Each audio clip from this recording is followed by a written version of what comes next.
on behalf of all the participants and the School of Global Affairs and Public Policy Executive Education. Thank you.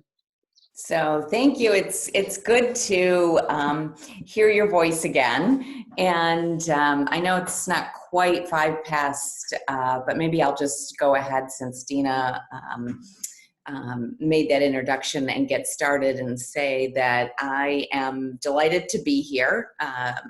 Egypt has always just held a special place in my heart. I enjoyed all of my trips over and working with Dina in the school and GAPP. And so being able to come back and have this experience at this point is wonderful for me, just, for all of those reasons. And because, as Dina said, we are at such an amazingly unique time in our world, and it is presenting a lot of challenges for us. And it's also allowing for a lot of opportunities. So again, I know that people are going to be coming in here for a few moments. And I'm going to start with this.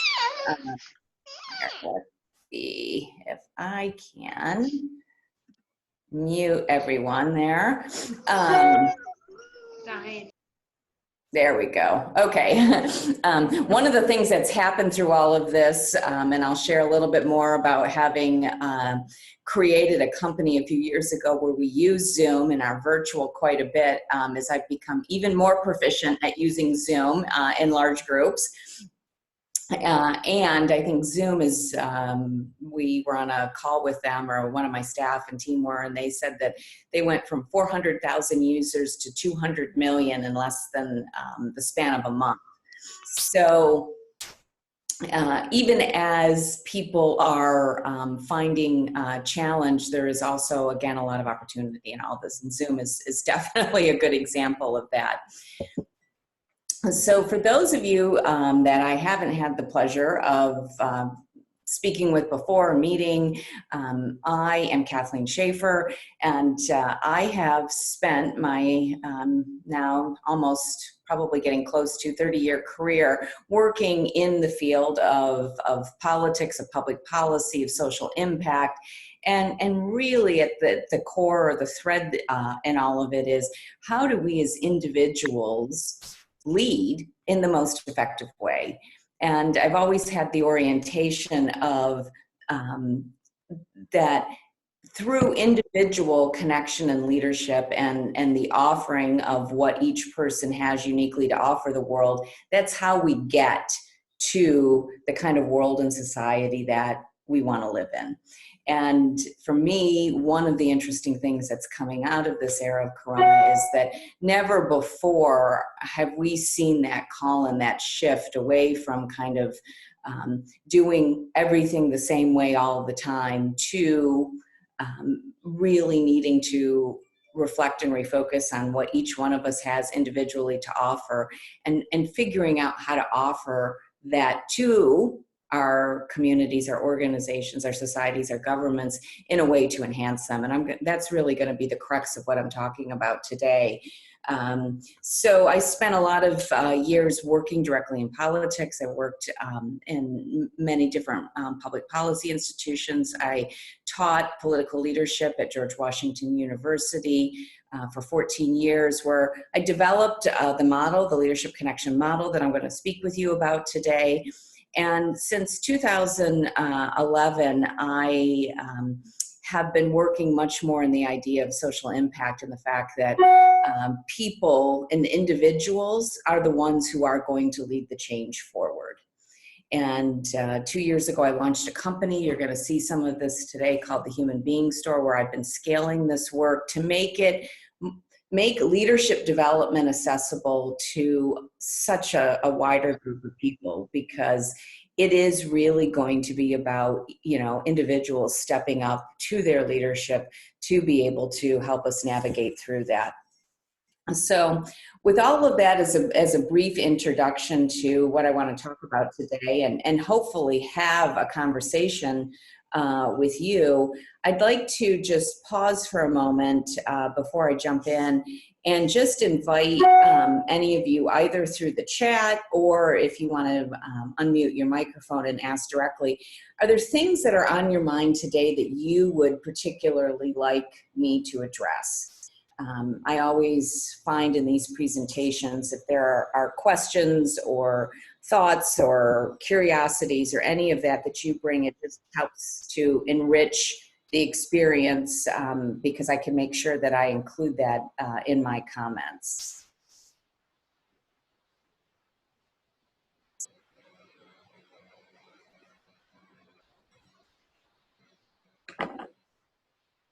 Anything of particular interest to anyone?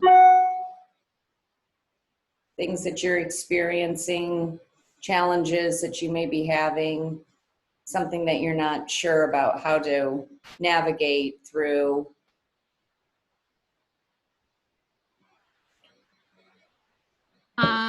Kathleen, may I add, like working from home, perhaps it's difficult to navigate with the different responsibilities we have, and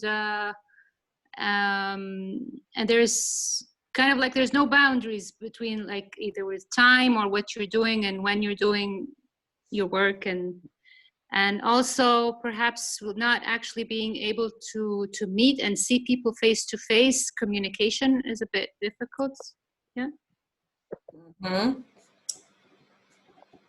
I like both of those. Those are good. Are there other things that people are wanting to make sure we cover today?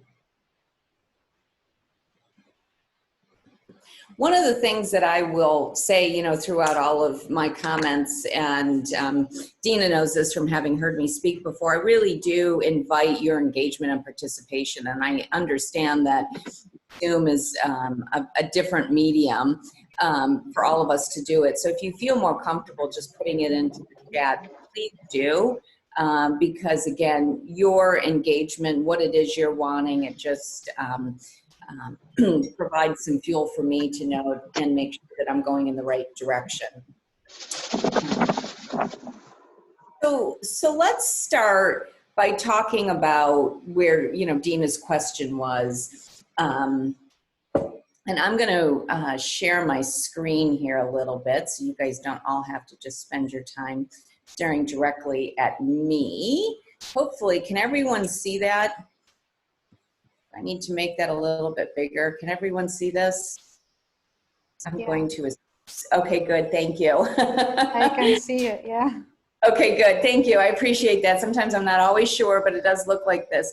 I'm going to, I'm going to talk through where Dina said that, you know, this is all very different, right? Like, oh my gosh, in the span of just a few weeks, all of a sudden, we've gotten to this point where we've gone from, let's call it our quote unquote normal life, and now we're all in a very different setting. And what I want to talk about with this graphic here is the idea that I think that we were headed in this direction one way or another, and that while it has been a challenge, obviously a lot of people are dealing, you know, with the front lines of this in terms of having the virus or working as a healthcare worker on the virus or other essential worker, that so many people were unhappy with the way the world of work was working. And what I was seeing through a lot of the work that I do and the research and things that we put out was more than 70% of the workforce was feeling that their job was just a job. Now this was professional workforce. This wasn't just, you know, people who were, you know, working in restaurants or working in delivery or something like that. So think about it, more than 70% of professionals were feeling that their job was just a job. And we can talk about all of the various structures and systems from education to healthcare, you know, to government, business. I'm happy to get into all of that. But from a fundamental perspective, the way that the system was working was based on this pyramid that you see up at the top. And I don't know if any of you recognize it, but in the United States, this is a pyramid that is often shown to students, Maslow's hierarchy of needs. And you know, what Maslow said was that the first thing that everybody needs to do is to figure out how to survive. You know, we need to figure out food, we need to figure out shelter, we need to figure out clothes. And once we get some of the basics of survival, then we're able to engage in relationships. We can be with our family, we can have neighbors and community. So we've got our survival taken care of, and then we can have, you know, some relationships. And then once we, you know, have those two things, then we can start to feel good about ourselves. Does this make sense so far? Right? So the interesting thing is that the way that Maslow and the way that, you know, this has really underpinned how so many of us have looked at our world is that, well, once we got to feeling good about ourselves, that was the point at which we were supposed to go on and work on our development and create meaning in our life and make a difference. And then finally, at some point way, way, way up here, we were able to be of service. And the challenge with this model is that, you know, again, working on this for many years, you guys can look around at your own, you know, colleagues and community, is that, do you know very many people who are focused on this part of their life? For a lot of people, the answer is no, because what's happened, and again, our systems have kind of, you know, moved us in this direction. Oops, did somebody have a comment? Is that, you know, our systems have moved us in this direction, is that once you get up here to this idea of like, okay, I've got my basics, I've got some relationships, I can feel good about myself, we kind of tend to look around and look at other people and think, oh, well, this person has something more. They have a nicer house or car, clothes, education, vacation, something. And we go back down to this idea of survival, that in order for me to really be okay, I've got to go back down here and take care of these basics. So that most people wind up down here spinning in these three. And we never get up to these points. Does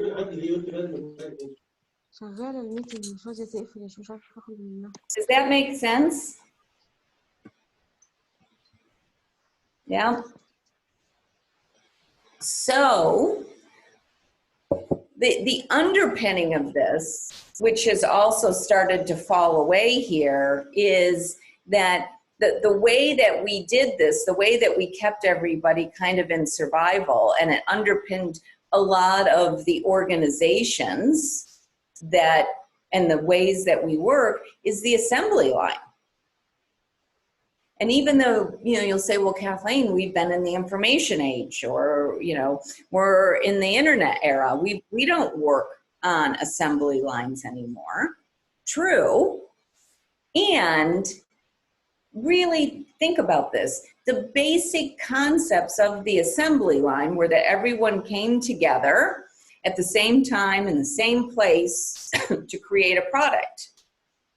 And that most people were working on the assembly line, and very few people were, you know, kind of overseers who had the power while everyone else, you know, down here worked. And I would suggest that for a lot of our systems, that is still the underpinning of the way we work. I mean, think about, you know, primary education. All of the students arrive to school in the morning and they all go to the same classes, and then they get done at the end of the day and they all do this work. Or, you know, you get on the assembly line when you're young and you go to school, and then you go to college, and then you get a job, and this is the way it's supposed to work.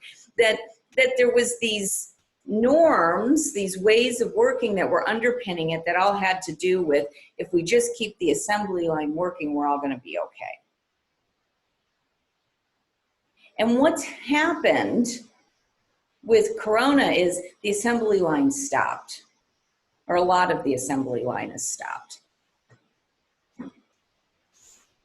So again, what that's showing us is, and where I'm going to move to here in this bottom graphic, is what so many of us have been used to is the idea that life is kind of telling us what to do rather than us bringing what we want to lead, to create our contribution and our meaning. And that's what this bottom graphic is about. So what I'm going to talk about, or what this conversation is about today, and I'll go through this and I'll pause and take any questions or thoughts or comments you have, is what I'm going to suggest is this doesn't work.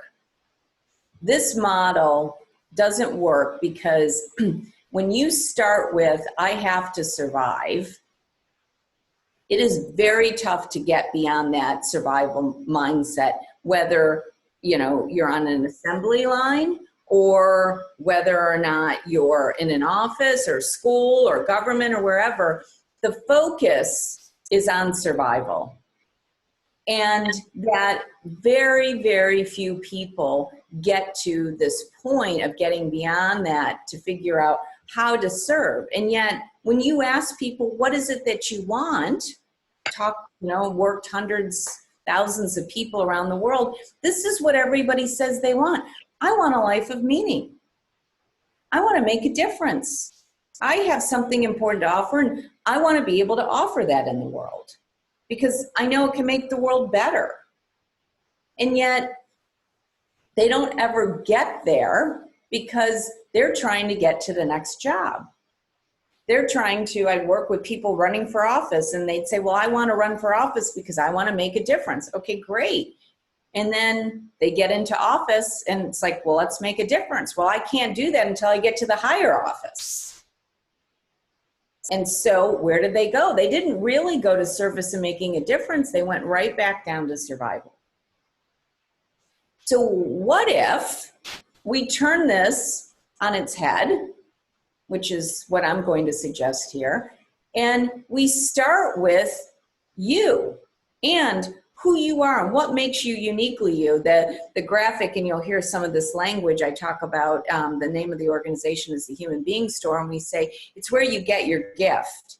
And what if we start with this idea that you're going to lead with your gift, with what makes you unique, and then you become clear about what you want to contribute. Then you can become aligned with it. Then you take action. And as you do these things, which, oh, by the way, are all entirely within your control. It doesn't require somebody to tell you that you have to be at the assembly line or what time you have to be there or what you have to do or how many hours you have to be there. You now get to choose these things which create those feelings of satisfaction, which enrich your relationships. And then, life's basics being met become an easy outgrowth of that because you've already started with your own contribution, your joy, your service, and you're using that as the fuel to drive your engagement in the world. So again, I'll pause here because I know I've said a lot, and just see if there are any thoughts, questions. Again, feel free to unmute yourself if you'd like, or just put it in the chat. I just want to make sure everyone agrees or doesn't, or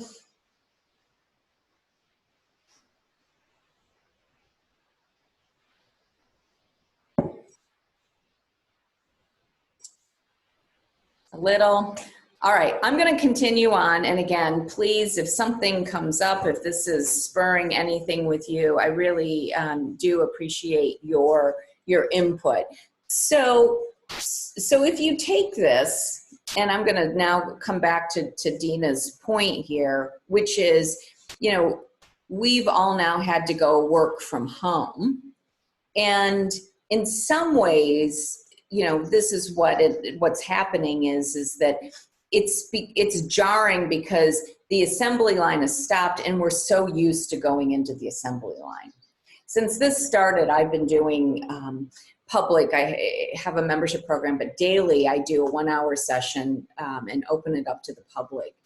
And, person after person after person comes in and says, oh my gosh, what am I going to do working at home? What you're saying, it's jarring, it's difficult, it's challenging. And within a few minutes, one of the things that does start to happen in this type of a conversation is, isn't there some parts of this that are good? And again, I'm not saying it's going to be like this forever and we're all going to be in our houses and we're never going to go out and have meetings or go to an office or do any of that.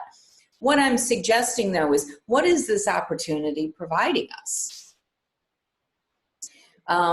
More than one person has talked about how much time is saved by not having to commute or not needing to spend so much time in the morning to, get ready or do things.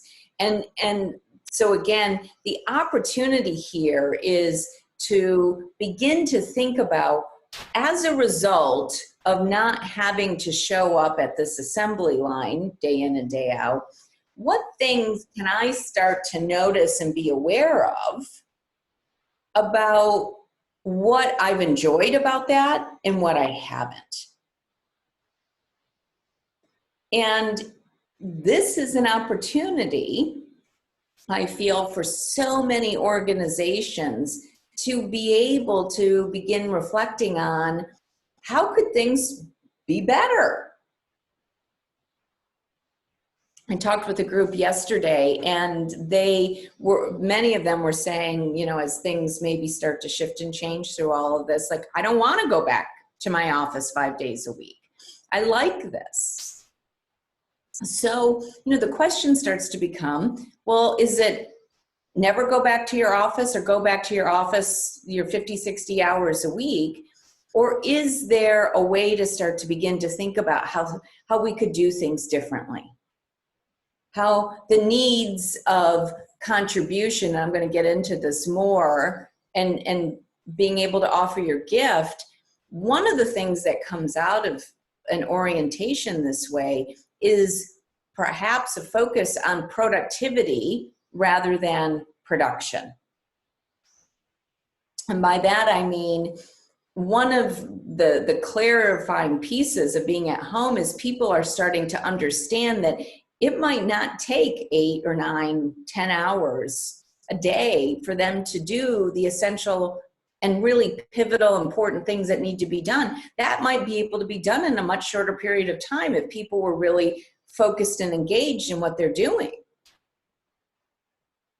Again, this 8-hour workday isn't based on it being, something that is some magic number to get us somewhere. It's an assembly line concept. And the assembly line concept said, if you're not at your desk 8 hours a day doing things, then it's not worthwhile for me to pay you, right? You need to be there doing what you're doing, otherwise you don't get paid. And that dissonance that so many people are experiencing right now of, wow, I figured out that I can do everything I need to do in 3 or 4 hours a day instead of 8. The truth is, and again, studies have shown this, is that most people are productive only about 90 minutes to 2 hours a day. Think about that. All the time that we spend at work, all of the ways that we think about showing people that we have value and we're important is, how much time we can clock in at our desk. When in fact, actual productivity is, 25% of that or less. And now people are starting to understand that. So again, what does that mean for our systems? Are we going to pay people based on their production, like how many hours? Or are we going to pay them on their productivity? That, what is the value of what their gift is? And if they can offer a gift in a way that allows wonderful things to happen and it takes them a couple of hours a day, is that a bad thing? So, these are the kinds of questions I'm going to ask you to consider. And in considering these, what it opens up is, again, the possibility for using this time to not only enrich you and your leadership, but also to enrich the organizations and the communities and the societies in which we're operating, because again, it really wasn't working for people. So I'm going to put up another graph here. Again, any questions, any thoughts on any of that? Okay, so okay, Kathleen, this is great. I am here, I hear you. Things are a little challenging, but I can manage to think about how this could be good working at home. But what is this going to mean for how we're going to move forward through this? So this is the leadership connection model. I developed this about 15 years ago and continue to use it today. And I'm going to walk you through this model is designed to be a living practice. And it is not something, if we go back to this graphic, it's not designed to move your way up and you get to this point and think, okay, yes, I've done it. It's more about continuing to cultivate the best of you here so that you are able to, experience greater and greater levels of satisfaction and, having your life's basics met with greater and greater ease. So the innovation when I started the Human Beings Store a couple of years ago was what I call now step 0 of the model. And that is really catalyzed by the gift. And we have a session that we do in 1 hour, 90 minutes, depends, but in one session we're able to go through an exercise with individuals that allow them to understand their unique contribution that they have to make in the world. And it's a way to really anchor in and be clear about what makes you uniquely you. And it's not an end point in the sense of like, ooh, now I've got this, I can go off and do it. It's actually an entry point to, again, a practice of really beginning to orient yourself toward and your contribution toward you and what you bring. Again, excuse me, you think about the assembly line. When we're on an assembly line, the intention of putting people there was to decrease individuality, to decrease your impulse toward creativity, to decrease any sense of individuality, uniqueness, and really joy through contribution. You were there to be a function, right? You came here, put the bolt in, screw it in, just do it, that's it. And again, I know people say, well, we're not living in that. But I ask you to reflect on how much of what you do and the people around you do and what's expected of them is assembly line level work. I hear it all the time. Nobody cares about my ideas. They just want me to fill out these forms. Or nobody really wants to hear what I have to say. It's just about get this work done. And again, I'm not suggesting we're not going to do work. What I'm suggesting is that what is no longer, and our millennial generations are showing us this, what is no longer going to be tolerated, especially after what's happening now, is that people are going to be able to turn away from the fact that they're uninterested and unwilling to not be seen as an individual, to not be valued for what they have to bring. I hope that makes sense, that, it's that these younger generations in particular are saying, I have a voice, I have something to say. I want to live in a world where I can go out and express it and be creative with it. And again, I don't think that means that people don't apply themselves and don't go out and contribute and don't go out and earn livings. But I'm talking about letting go of this system that has inherently asked all of us to continue to move on a life of survival as opposed to a life of thriving. Again, I can say more about that vis-a-vis Corona, but in any case, here we go. We start with this gift. We start with this idea that everybody's got something. Okay, well, now that I know that there's something about me that's unique and different and interesting, okay, Kathleen, great. So everybody's got that. All right, well, then we go right over here to step one, which is authentic self. And your authentic self is the capacity to be able to name that gift. Most people don't go around and say my gift is XYZ, but we do share our talents, our strengths, and our skills. And again, the way that the world has worked, particularly for professionals, is that we kind of have some idea of our talents and a little bit of our skills and our strengths and kind of what we like. And so we look around and try and figure out what these boxes are, right?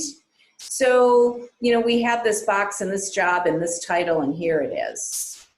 Okay, or this box. And we go and we try and fit in or find the box where we can be our most expressive or have more fun in that box. And for years, I have been saying to people, there's no box out there, there's no job out there for you that is going to be enabling, because again, it's a box, a full expression of you. So why not shift and change the way you look at putting yourself out in the world, instead of, again, that assembly line underpinning, which is, okay, I have these things and I've got to go trade my time and attention, you know, for a paycheck. So you're going to give me money because I'm going to get on your assembly line. Why not show up to your position from a point of leadership and say, here's what I have to offer. Would you like this? Right? Wouldn't that be great if you could, and this is the work that I've been doing, where people actually show up and they say, here I am and here's what I can offer, so that they're not trying to just fit into what's going on. They're saying, well, maybe here's something that I can bring that's new and different, that is going to bring a new perspective to what's happening. You know, that's a whole new way of looking at it, but it requires, again, that knowledge and that understanding of your talent. And I do think about these as distinctions with difference. So your talent is that thing that makes you you. Sometimes I describe it as that the thing, and Dina, you know, mentioned being at home. I ask people a lot right now, what is it that you keep doing that you can't stop doing, even though you're now working in a very different way? You haven't changed just because you're now working at home. That's your talent. That doesn't go away. And my guess is, again, now that you've gotten away from the assembly line here a bit, that you're actually able to see that more because you're able to enjoy your talent a little bit more. So that's your talent. And one of the things I joke about sometimes, particularly with younger students and things, is I ask people, if you went to work at Starbucks for 30 days and could do any job, what would it be? And, you know, it's amazing the vast array of answers that come out from people about what they'd like to do there. But in that is really the seed of your talent, because again, that doesn't change in you. I know at this point we probably all like to go sit at a coffee shop and be out, at least as extroverts. But you know, these are these ways and these indicators about how you can get in and see those talents. And if nothing else after today, hopefully there's a lot more, but if nothing else, if you can begin to just recognize that in yourself and recognize that you're still you. You're not less of you, you're actually probably more of you being at home. And the more that you can own that, it's going to lead to so many more good things. So that's your talent. Your strengths are the way that you like to express your talent, right? And you are all probably familiar with the various, different assessment tools, from Myers-Briggs to StrengthsFinder, Enneagram, Hogan, 360. I mean, there's all of these different ways that you can put language to, how you like to use your talent in the world. Are you more strategic? Are you more diplomatic? Are you creative? Are you a teacher?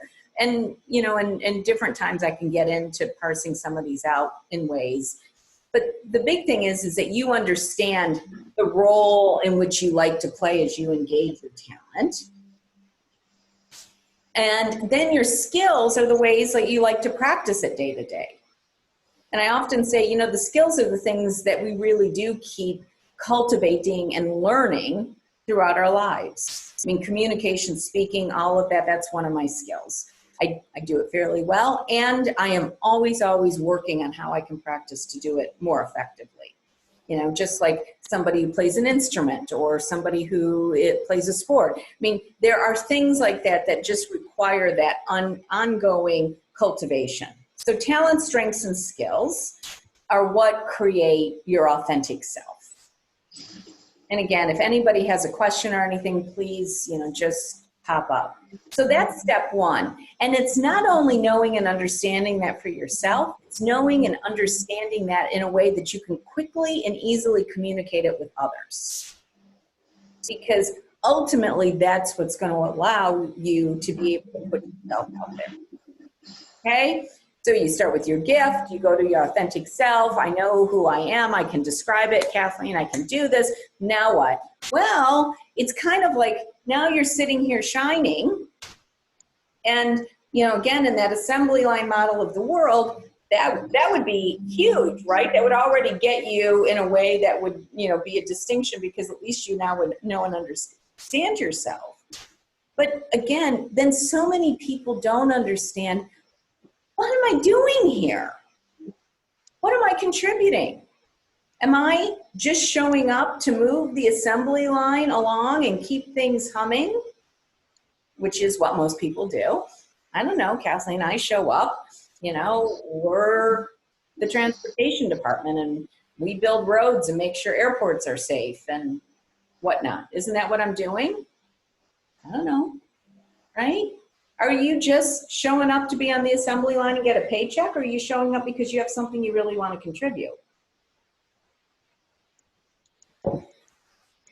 What I'm suggesting here is that every single person that I talk with has something that they want, that has, how do I want to say this? Every single person wants the world to be different as a result of them being here, period. Nobody sits around thinking, I hope that, when it's all at the end for me, nobody even remembers that I was here. Nobody knows what I've done or not done. Everyone wants to make a contribution. They often don't get clear about what that contribution is. And if it's almost like, setting your direction off on your path, right? If you don't know where you want to go, what you want to contribute, how do you know which direction? I guess you could go sit at any assembly line. Or many people tend to put their contribution so far out in the world that, again, it doesn't allow for any clarity on direction and next steps. They say, well, I want world peace, or I want people to be healthy, or I want people to be happy. Okay, great. I'm not saying there's anything wrong with that. It's just that if you also put that so far out there, it doesn't give you any way to orient in the moment. So what's desired contribution look like? It's giving you the clarity about why you're getting up and taking the step that you're taking. You're all here listening to me right now because my guess is you have some real sincere desire to be at your best and to contribute your best in your community. And my guess is that for many of you that has to do with sharing who you are, in a way that enriches your community. So I'm asking you to parse that out, because leadership is not about just hitting these broad stages and these, positions and titles and then having influence. Leadership is about mindfully contributing every step of the way and influencing, just like that graphic I showed you, influencing people out. That's how you change the world. That's how you lead. The idea that you have to get to some position and some title and some place that's high up, that's the assembly line again. That's like saying, I've got to become an overseer over all these people on the assembly line before I can actually change something. And if you want to know why, in part, the world is the way it is right now is because all the people who try and get into these positions of power with the best of intentions, by the time they reach the positions of power, they are so overtaken with becoming the overseer of the assembly line that they are then co-opted by the system and can't create change. I don't think I've ever probably said it as clearly as I just said it there. The reason leadership is not working, the reason why this aspirational, let's get everybody into office and then they'll be good people, doesn't work is because what it takes to get there, you've had to deny the basics of who you are to a point where now you're just a part of the problem. And I think at some level, even though there are good people in there with good intentions who are incrementally changing things, for so many, the desire to create that change is not available to them by the time they've reached that position. So if only getting to that idea of I'm going to get up to this top here, let me get rid of that. If I'm only going to make it up to this top and serve, if you've survived all of this and able to do it, you are unique. And we can probably name those people,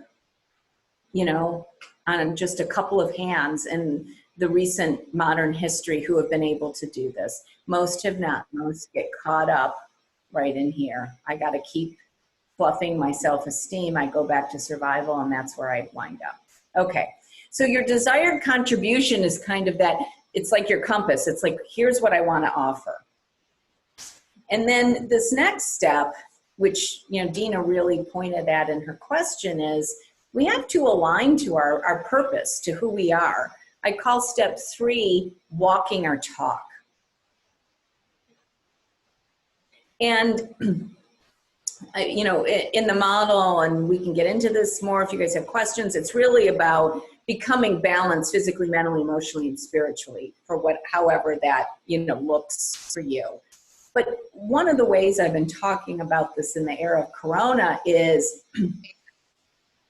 if we're going to move forward, we can't be balanced in one and not the others, or in two and not the other two. It's that it's so clear to us now about the disconnect between people who are saying one thing and meaning another.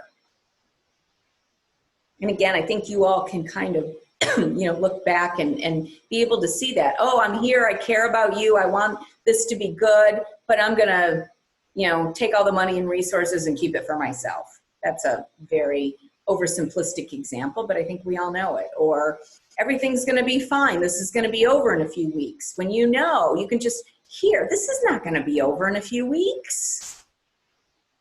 And so for leaders right now, if you haven't done some of this initial work here with the gift and the self and the contribution, then your willingness to create that split between your words and your feelings, your actions, is much greater. When you're really working on cultivating that, you have to come together. You can't be separate. And again, think about all the great leaders of the world that you admire. They were people who were able to walk their talk. When they said something, you believed them. That's influence, that's power. And it doesn't come from just being in a position over the assembly line. So if I, again, had some things to leave you with today, these first three steps of the model are all about you. They're all about you getting clear about you and you owning your power. So one of the things you can do in this time where you do have more time at home, where you do have some space, if you can begin to get clarity and cultivate this, this is power. And let me tell you, it's power because this system that said to you, who you are doesn't matter, what you have to offer doesn't matter, you just do what I want you to do, show up, right? This is what this system did. It's gone. Now, there are a lot of people trying to get us back there, but it's gone because, Albert Einstein said, a mind once stretched never returns to its original form. If people think, overseers, if these people think everybody's just going to turn around in 4 weeks, 6 weeks, 8 weeks, however long, and without even getting into all of the machinations about how the world is still going to look different because of the virus and what we need to do, that everybody's just going to turn around and go back to the way they were, they're really out of touch, which is not a big mystery, but people are not going to do that. So leaders, I've been saying this a lot, are the people who are going to get ahead of this curve, who are going to be the ones who are able to see that the world is changing, who are going to, understand themselves and begin walking that contribution in a way that's aligned and inspiring others. Because I guarantee you, there are thousands of people, tens in your circles, who are wanting everything that we're talking about today. So that leadership becomes those people who are, again, not to go you don't have to go, radically change things and blow things up. Just take a step forward. Maybe we can work at home a few more days a week, or what if we just started meeting a couple of times a week and really focused on X, Y, Z? I mean, that's what I'm talking about, but see where that's going to lead, see where that's going to lead, see where that's going to lead.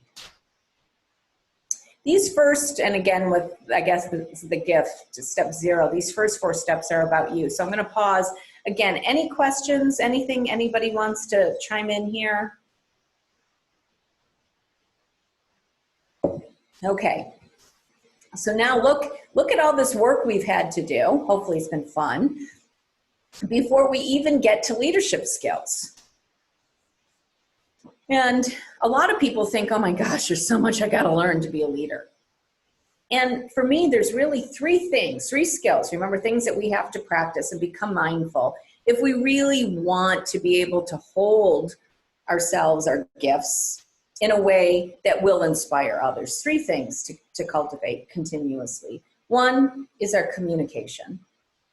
And in fact, I've done this for you at Egypt. I can spend all day talking about how to communicate as a leader. It's one of my favorite topics, so it's a broad one. And suffice it to say that at its core is, are you able to stand in front of others and be yourself and communicate effectively? And are you able to receive others and their gifts in a way that allows them to be seen and heard?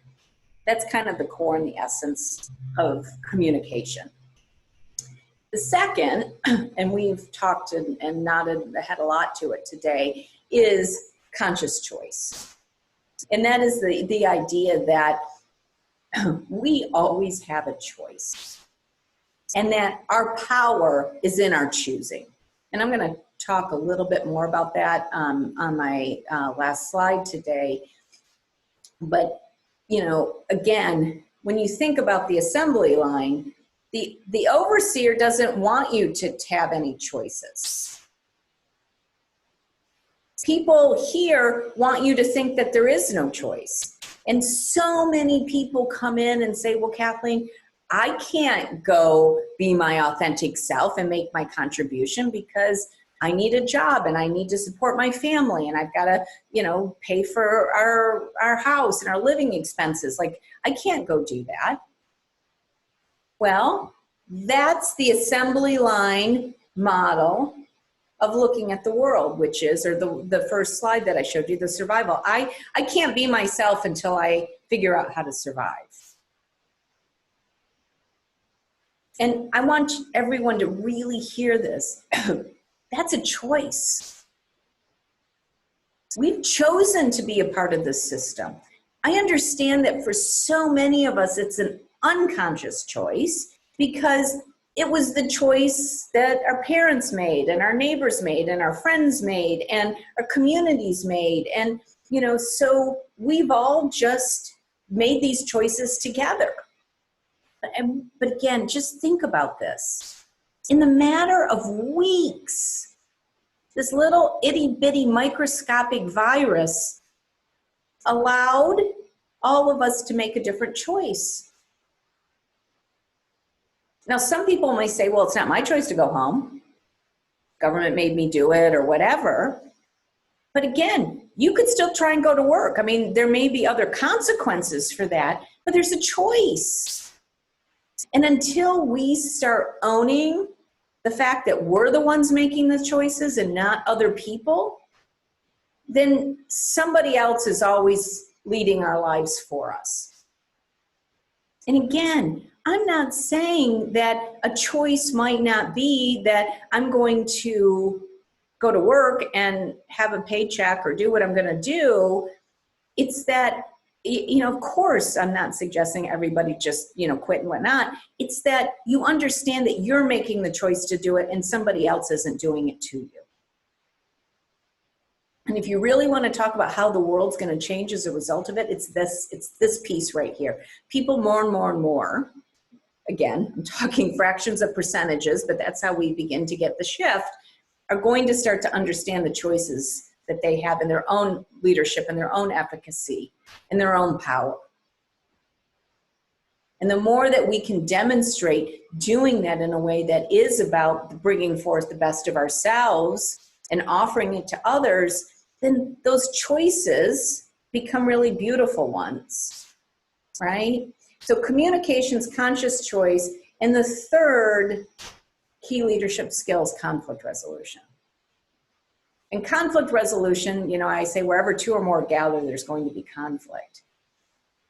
And again, we could spend hours on this alone, but it's really about the idea of when people are holding disparate views, there isn't a right or wrong, there isn't a win or lose. Although again, that's kind of where we are with the assembly line. We're really about, okay, how can we figure out where to come together around this and move forward? Again, so often we've been taught that conflict is about, you know, I beat you, you get 30%, I get 70%, now we're done. Assembly line. Conflict resolution can be how you could bring both of those things together. If you want to talk about public policy and why there's often so much challenge around it, it's because so many people collectively, right? Because, and we're going to get right here, the collective is just a reflection of us, you know, as individuals.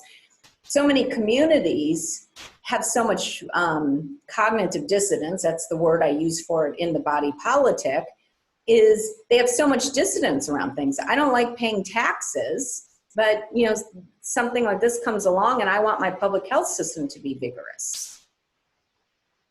I don't want somebody telling me that I have to stay home, but I want everybody to be healthy so I don't get sick or my family doesn't get sick. You know, the resolution, the bringing together of these different values, of these different beliefs, is leadership. And it's really the only way forward is to bring them back into alignment. So the first three steps of the model here are all about the individual. Now we get to the leadership skills. And so now where we're at in these last three steps is about how you take it out in the world, right? So the first thing that you have to do when you're really ready to start to lead is to be able to create and engage in effective teams. And again, most organizations are set up, even with the best of intentions, where, you know, there's some kind of assembly line product that we're supposed to do to prove worth and value, rather than kind of flipping it and saying, okay, what are we all bringing to the table? What can we uniquely contribute? And what is it that we collectively, because again, these are actually mirrors of each other, what's our collective contribution? What is it that we want to do? And it's fascinating to me how many organizations that we work with that members of the team have little idea about really what is it that we're here to do. Like, I know I'm supposed to do this fundraising, or I have to do this event, or, you know, we're working on this policy. I get that there's this, you know, I'm putting my bolt in, but there's no sense of where all that's leading. And if you can't create that as a group, that sense of contribution, and then this is the other key piece, how do you bring it all together with everyone feeling like they've got a piece of it that makes it worthwhile? And again, think about that in the era of Corona, about how important that is. You know, Dina says, well, we're all working, you know, remotely now. It's hard to make those connections. Well, yes, in part because so many of the connections up until this point had come from looking around at the assembly line and seeing that everybody else was doing something. The connection gets a little bit easier when you're aware of and can celebrate these leadership pieces in and with and for each other. I hope that makes sense. So here's your team, right? And then here's, you know, real world results. I mean, ultimately, we are living in the world. This isn't to just say, let's have a nice, warm, fuzzy experience, Kathleen, and that's it. It's to say that, you know, we're all here because we want to see things happen.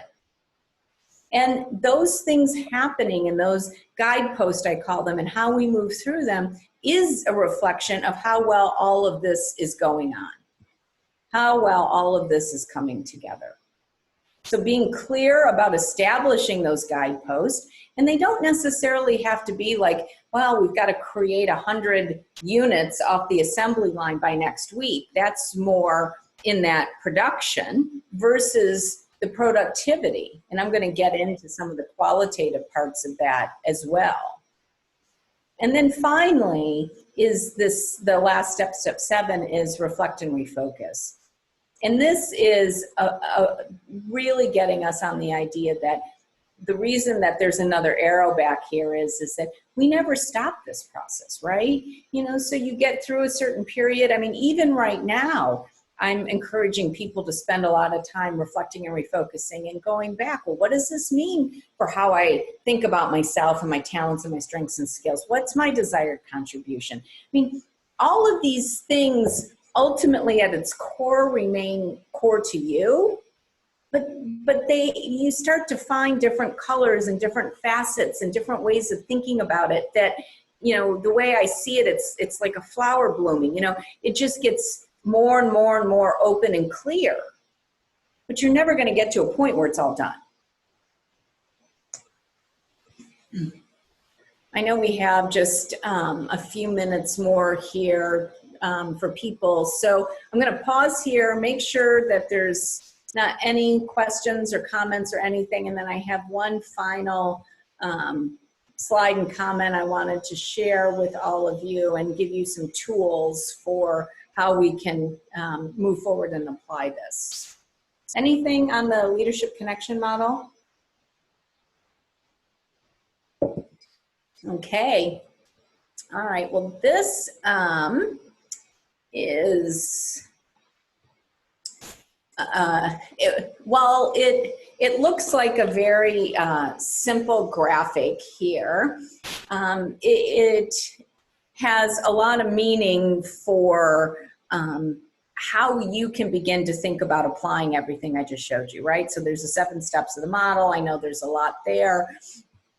And the way that we talk about this at the Human Being Store is that, you know, there's 2 parts to us, right? There's this human part, the see it, feel it, touch it, be out in the world, do the work part. And then there's the interior part, the part of us that knows whether or not we're happy or we're sad or we're satisfied or we're not. And that, again, in the assembly line model of work, most of our life, people were only focused here. They were focused on go to school, get your degree, go to college, get a good job, do all these things that showed people in kind of this human world that you were successful. And if you did all of these things, you did all these great human things and had the job and did all of this, then this part over here, your being part, would take care of itself. And I would say particularly when, you know, I started doing a lot of the one-on-one work, again, 15, 20 years ago, those were my clients who were like, wait a second, I always wanted to, you know, be on Capitol Hill, or I always wanted to be in office, or I always wanted to run this organization and I'm doing it, but I'm miserable. And it's because, and again, our younger generations are really showing this now more than ever, and it's what Corona is giving us all an opportunity, is that if you don't take care of this part never really matters. If you don't, and that's why those first 3 steps of the model all have to deal with understanding yourself, what you want to contribute, and being aligned and feeling good about yourself. If you don't start here, then this is always going to be off. Because if you start with the human, you're never going to realize true satisfaction over in the being. And so at the Human Being Store, what we talk about is that there needs to be a dynamic flow between the two. Life isn't one or the other, right? And some people will tell you, you know, we want you all over on this side, earning, doing, right? Or some people will say, well, I'm going to go over here and just be on the being side. And really, from our perspective, leaders, and really everyone who has the opportunity to lead, anybody can be a leader, are the people who've understood the dynamic flow between the two and how important they both are for each other. There's nothing wrong with wanting to experience worldly success and titles and compensation and all the other things that come along with that. It's just, I'm suggesting the way that you're going to most enjoy that is if you create it from a place of really knowing who you are and offering it in the world. So what we say here is that the key ultimately is to create this flow, and it's of course anchored, you see the little logo there, anchored by your gift, anchored by you being the best of you. So, you know, that's kind of the essence of how you begin to practice this day to day. So what are my suggestions for, Dina talked about here, you know, reorienting to life at home, coronavirus, for whatever, you know, is going to come from this. The first thing I recommend for people is the willingness to become aware of and to let go of that which is no longer working. I'm going to say that again. To become aware of, and even more importantly, to let go of the things that are no longer working. And if there's one thing I'm really seeing, you know, people, particularly those, you know, professionals that are having a tough time right now, it's those who are trying to go, but we should go back to this, but I should, and it's kind of the shoulds that come in here, right? And if you start thinking about the shoulds, you probably know that you're headed in the wrong directions, because a lot of the human is driven by shoulds, and a lot of the being is driven, not a lot of, always the being is driven by I choose to. So starting to understand, recognize, and make conscious choice, that leadership skill, between what has been, the shoulds, and what can be, and the chooses. So give yourself permission to let go of the things that are not working. Dina again mentioned this idea about, you know, we don't have any boundaries, like, you know, kind of what she was referring to is that assembly line piece of like, oh my gosh, you know, there's the assembly line is stopped. You know, I spend a lot of time thinking about this, as you probably all, you know, can tell, and being aware of this. And I've been amazed that even though so much of my work has already been virtual and whatnot, that even in the, you know, stay at home, how much of these should still, the assembly lines, you know, still creep up. I should be working out. I should be reading this. I should be doing this. What the second thing I'm really going to suggest that this is a beautiful opportunity to do is to move from this assembly line, you know, I should, you know, do this, I should do that, to really understanding how to pace yourself and make choices in alignment with you. And for a while, it's going to maybe be a little messy. You might wake up one morning and go, I just feel like I need a walk, or I want to sit and read a book, or I'm, you know, just going to be here for a few minutes. I mean, and the next day it might be something totally different. And for right now, that pacing, that choice is really okay. It's going to be a little bit messy. It's that you're giving yourself permission to create and to choose some new ways of engaging with yourself and your work. I hope that makes sense. But it's so many people, it's like, well, wait, if I'm not doing everything everybody else wants me to do, then somehow I'm doing the wrong thing. And that's the beautiful gift of right now, is that you do have a chance to do things differently. And then finally, I'm going to offer a leadership practice here about how, you know, to really walk through the model that I talked about. And I created this actually just a few weeks ago, or I've been talking about it, but and people have been using this and really enjoying it. And so hopefully with this graphic, this will help, which is first, you know, we all have things that we want. You know, I want to be successful with this event I want to put on. I want to do X, Y, Z. I mean, there's some want, which is human, right, that we have. I want my boss to be happy with what I'm doing. I want to keep my paycheck, whatever it is. The first step here is to identify what you want in this human part of the world, okay? The second step is to come over here and think about, why do you want that? Why do you want that? And it's interesting because so many people find that to be the harder of the two, obviously. You know, I want to be, I want my boss to be, you know, to be happy with my work. So then you have to come over here and you have to think about, why is that important to you? And the answer to that is about what feelings. You know, I like being able to contribute. I like being able to do things that are successful. You know, whatever those, but it's all over here. The why is always about feelings. And the key, and I'm going to kind of give you the hack here of what this is that when you get over here and you start to think, I want whatever you want here, because essentially I'm going to feel good, I'm going to be happy, I'm going to like this, you recognize that you're the one who's in control of this. Back to those first three steps of the model, right?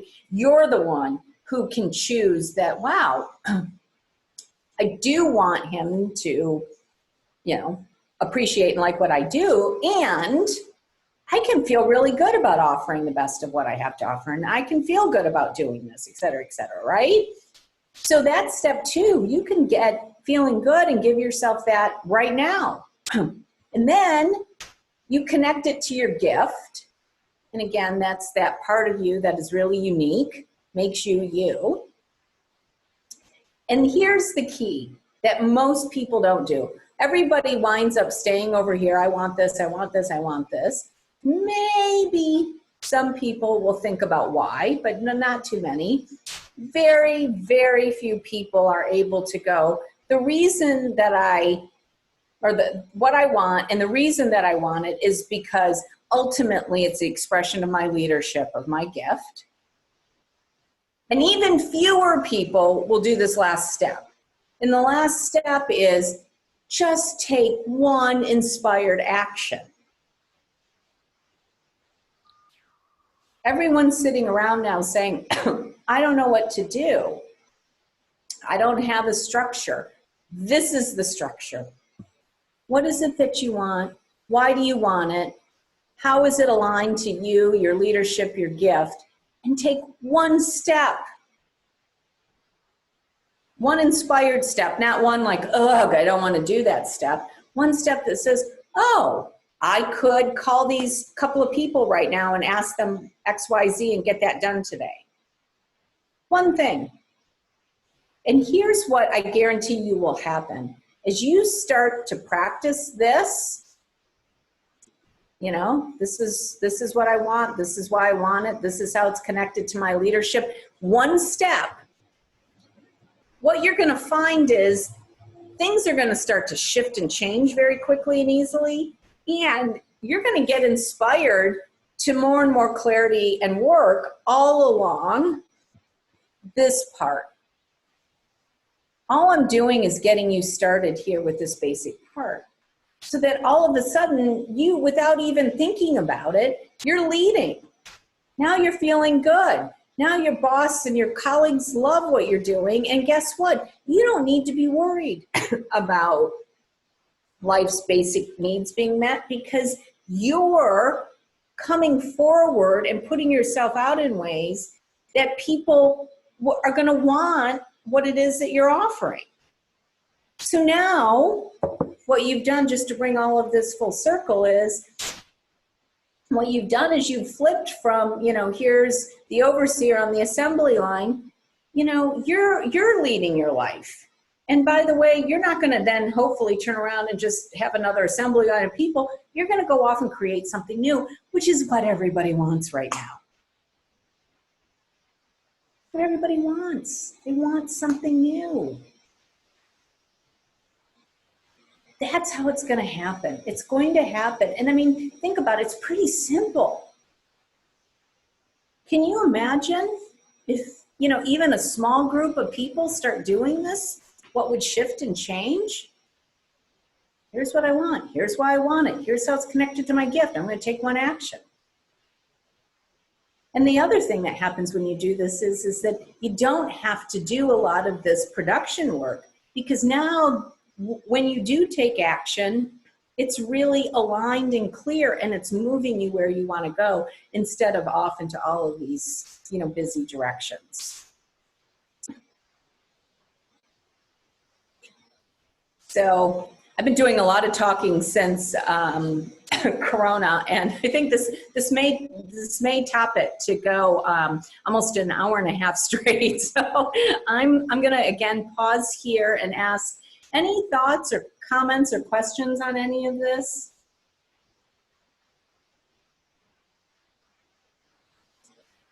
Anything spurred by you? I guess it was lovely, Kathleen. Thank you very, very much. That's a lot to reflect on, really. I know.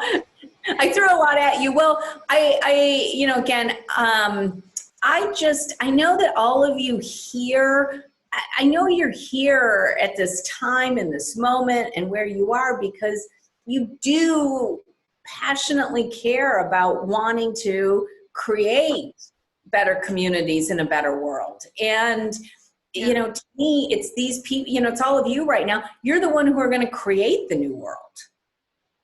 So, Dina, is it okay if I share a few additional resources that may help people? Sure. Yes. And Kathleen, I just want to say that we are, as you know, we're recording the webinar.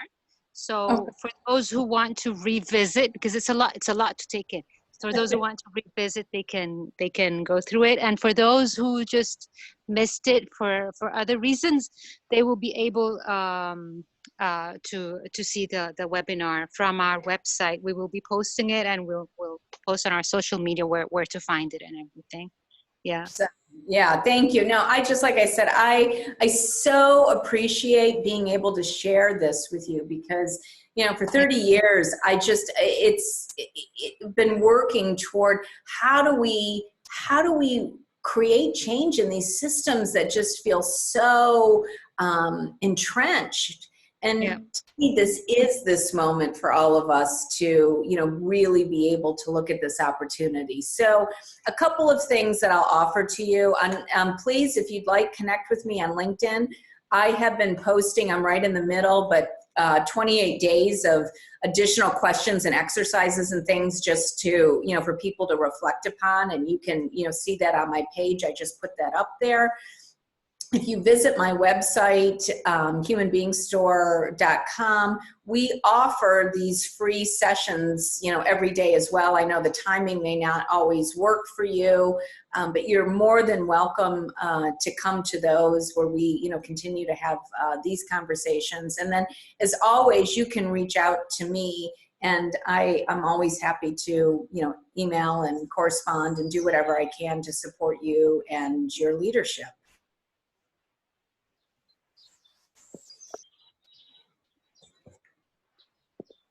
So Dina, yeah, anything else that you'd like from me today?